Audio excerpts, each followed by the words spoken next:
Alrighty, we got a Davemade straight 4 here for a local buddy of mine. And he is wanting a driver installed and he wants it staged. So he has supplied the 2290 the transformers. I've already wrapped them. I've already gained the parts and we need. He supplied the SSB delay. He wants the SSB switch. Then, like I said, he wants it staged.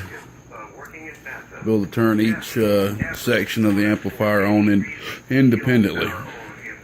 So, here we go. I'm going to have to add let's see. I'm going to have to add 2 more switches. One for the 1 pill section, 4 pill section, and then SSB delay. And then we will add the variable over there to the right, as you see right here. Alrighty.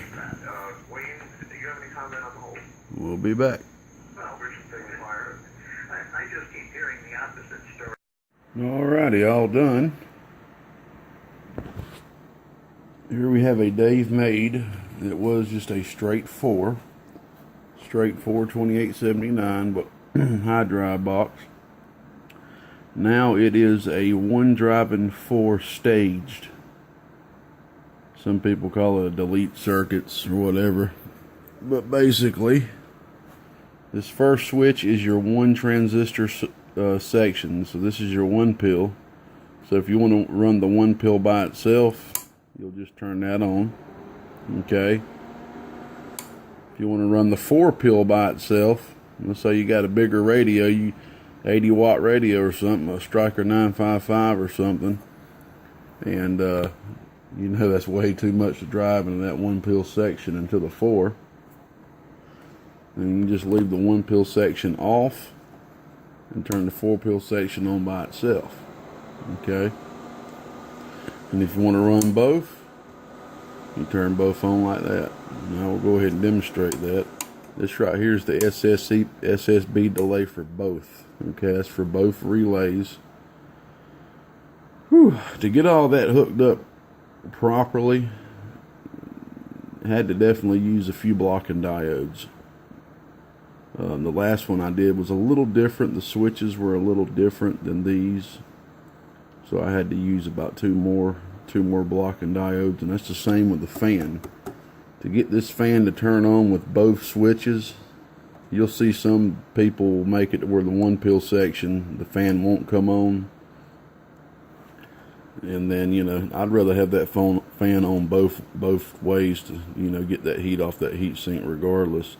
So basically, to get it to where if you turn on the 1 pill section, the voltage doesn't back feed to this this switch right here. To turn the 4 pill section on, you have to use blocking diodes. They're diodes used as blocking, I guess you could say. But because if you didn't do that, the second you turn this on, this one would have power, and turn that on, that one would have power. Same with the SSB delay, using the sideband delay for both relays, same exact thing. If I turn that on, if I didn't have blocking diodes, since this is hooked up to this as well, this would also get power also. So you've got to use them blocking diodes properly. We got 1, 2, 3, 4, 5, 6 total blocking diodes in this thing to get all the circuitry to work correctly.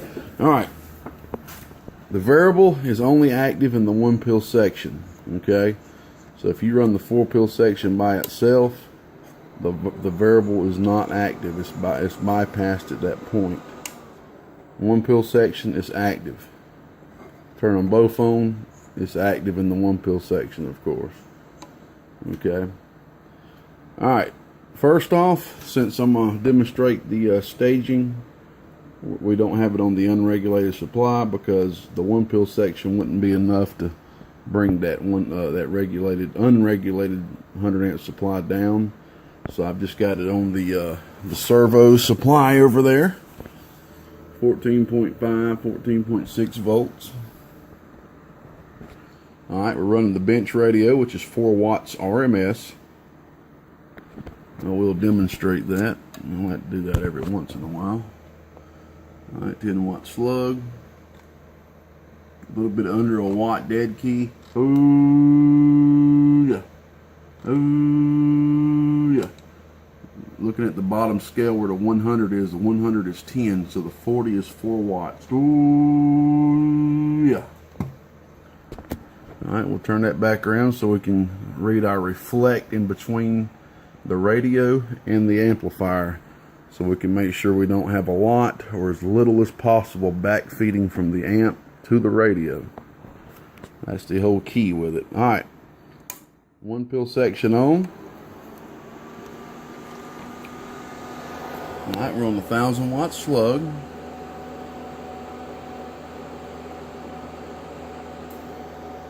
Alright, RMS. Ooh, yeah. Ooh, yeah. That's right there, about 45 watts RMS.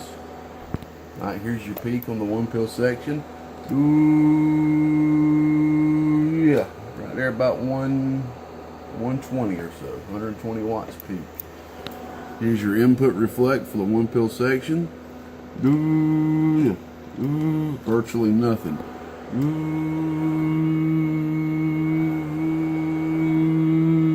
yeah. Alrighty. Here's your 4 pill section by itself. Should do about 100 bird. Ooh, there you go. Ooh, yeah. We're reading the bottom section, which is the 100, but we're on the 1000-watt slug now. So the 100's reading is 1000. So 20 is 200, in between that's 100. Ooh, yeah. PEP, just for the fun of it. Ooh, yeah. Ooh, yeah. Right there about 380. Here's your input 10 to the 4, which is about 1/4 watt. Ooh, yeah. Ooh, yeah. Which ain't bad. You'll notice when both sections are turned on, that reflect, the reflect on the input is absolutely perfect. Alright, here's both.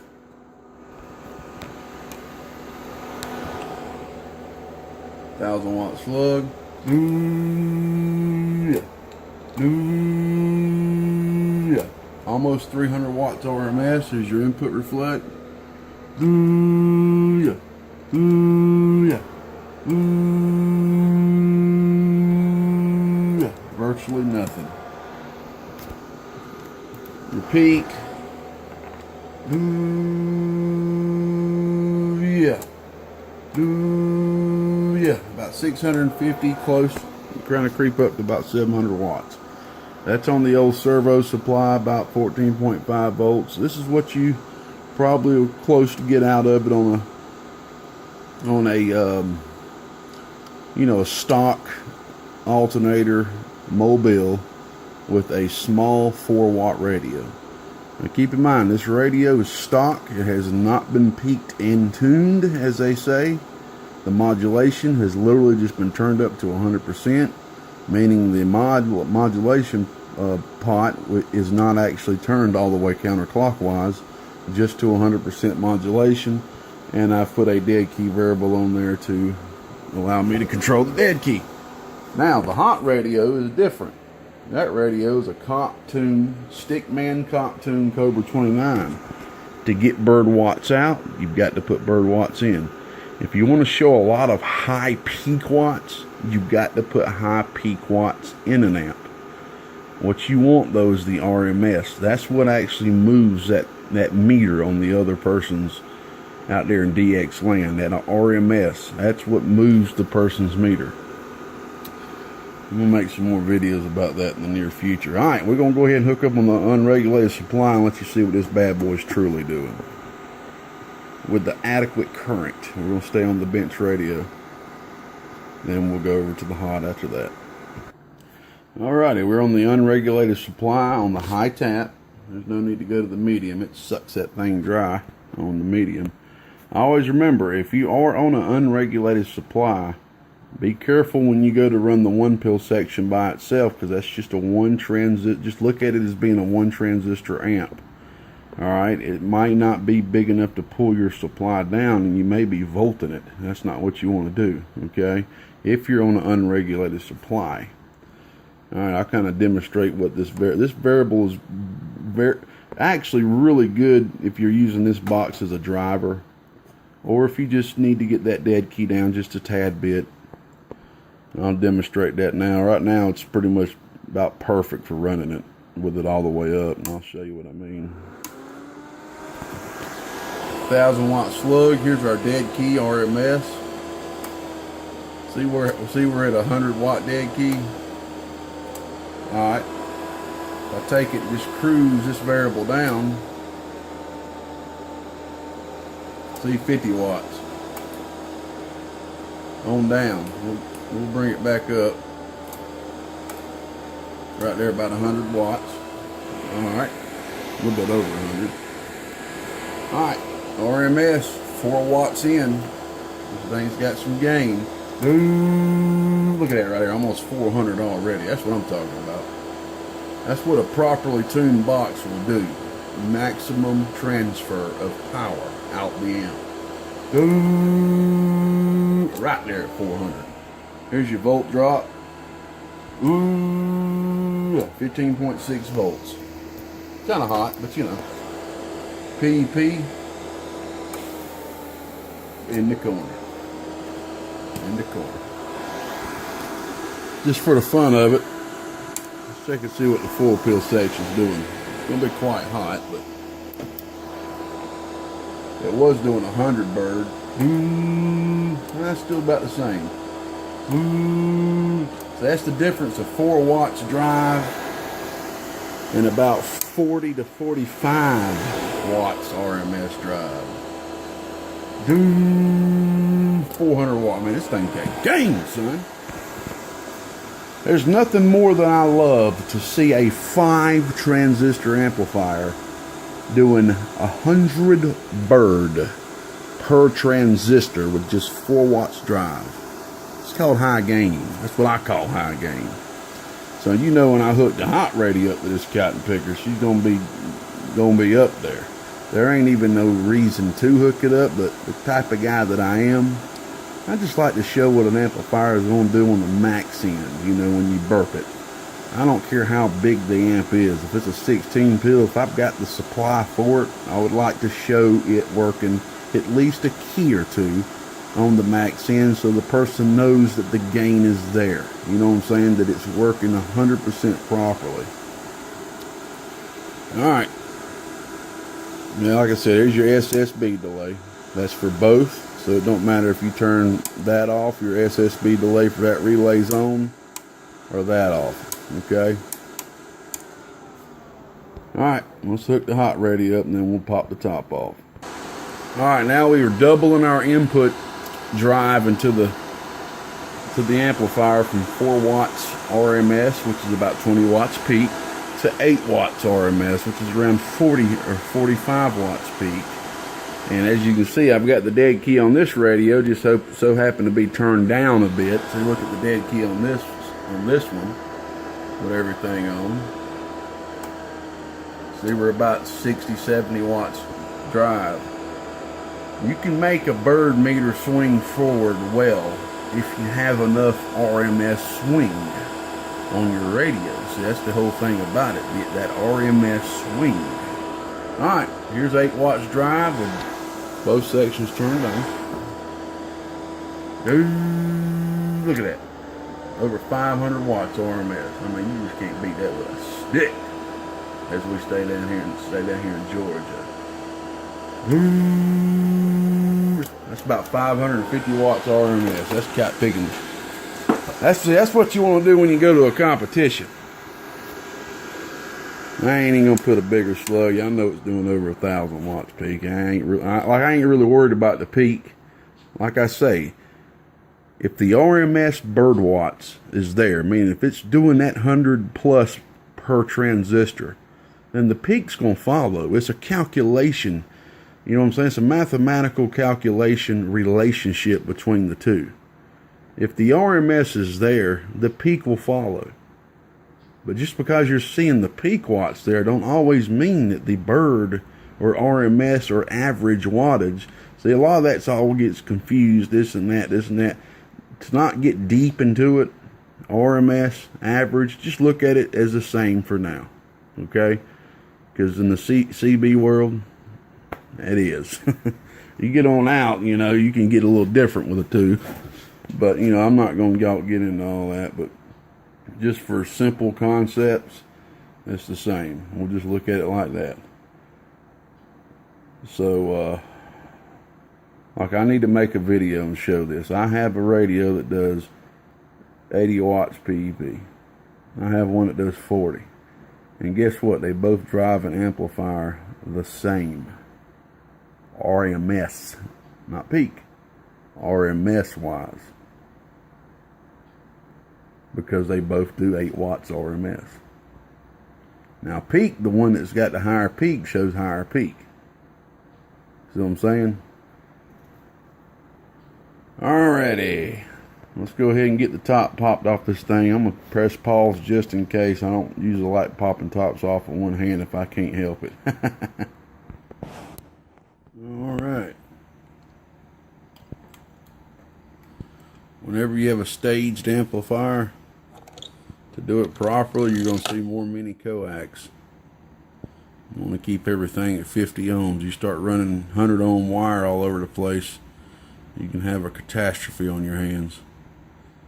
Now, believe it or not, man, the first variable that I installed on this thing, something was wrong with it. I had to get my money back. Something was up with it. I turned it all the way up.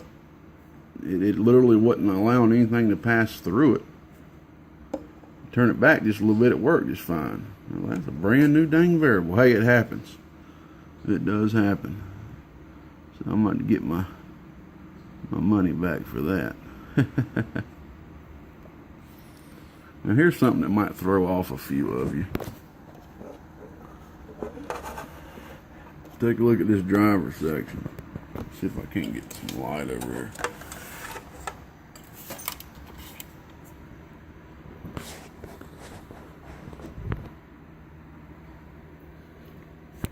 Something to point with. That don't look like a usual driver section you see, does it? You only got 2 caps here. One tiny little yellow cap there. And see, we all get in the habit of just following the next man's circuit so much. Sometimes we don't just stop and analyze the circuit and see what we really have to have. If there's a such thing as overkill. There's 3 things. There's such thing as having exactly what you need, overkill, and just absolutely crazy overkill. Believe it or not, the majority of those driver circuits you see making up for the capacitance for this other transistor not being here is what you call crazy overkill. Using the 3 1000s right here. This hardly handles absolutely no load at all on the input here. But even though I'm using fewer components here, it equals up to the exact same capacitance. That's a 3000 picofarad or 3000 puff capacitor. This out here equals 400,000 picofarad. These are 200,000 each. And it works just fine, as you can see, obviously. So it's pretty neat. I thought I'd do it just for the fun of it. I mean, a lot of times I'll just do it the traditional way. But anyway, man, we got this thing individually tuned for you. Tuning hub right here. Tuning hub right here. I did not have to retune the input of the 4 or the output, so that was good to go. And I thought about throwing some chokes, but you know, I'm starting to try to do what the customer wants and not what I want, because some guys don't want you changing stuff if they didn't ask you to. And you know, if it's working, it's good. I like to put the bigger power chokes on it because you got a better chance of it staying cooler and having more amperage flow to the collectors of the transistor. Because you look at these 2 transistors right here, is sharing this 116 gauge, but it is short, so it can handle the current. But I feel 10 times better using thicker wire in my own builds if I can. Alright. Here's another thing I wanted to point out. The SO239s. That's what was inside both of the SO239s, if you can see. Kind of nasty. That's something I wanted to point out. You call it preventative maintenance, I believe. And on an older amp, having your PL259 plugged into these SO239s, they can begin to leave like a charcoal substance on the tip of the PL259 and the female of this over time. That's just what power does. It's always good every once in a while to clean your SO239s and your PL259s. I personally just use acetone. Some people actually use a fine sandpaper, you know, or something like that. I don't like doing that because over time it's going to make that PL259 smaller and smaller, and then you ain't going to be making a good connection. So I just like using a solution of some sort just to, you know, get it all cleaned out, just to make sure your PL259 is making an awesome connection. Alright, well there she is. Just to let you know, Mr. Piledriver. That's whose amp this is, Mr. Piledriver. The remote is now it's workable. It's only going to turn the 4-pill section on, okay? So if you actually want a remote in the future to turn each section on, you'll have to let me know, and we'll throw you a 4-pin back here, make you a little Y mode or a wired remote, a wired or wireless remote, so where you can turn each, or you could go with a wireless remote and control all of it. 1-pill, 4-pill, SSB, all with one remote you can put on your keychain. Alright, you got anything like this you want done, give me a shout. Old gatekeeper out here around the northeast end of Georgia. Everybody that's waiting, thank you for your patience. I'm working hard as I can over here and as organized as possible. We're getting a lot more organized on this end. I cleaned your fan for you too. And before I forget, just about to forget, I went ahead and replaced all your hardware with stainless hardware, okay, except for the screws on the fan.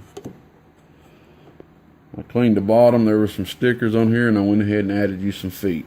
I know you didn't ask me to do that, but I know you ain't gonna care. I always like adding feet on these Daves, so these screws won't scratch up a surface. You know, you might have this on a surface you don't want scratched up, and now you won't have to worry about that. Alright, old gatekeeper out here around the northeast end of Georgia. 73rds, God bless. We're good and gone. On to the next. It's Big Brother. We're gone.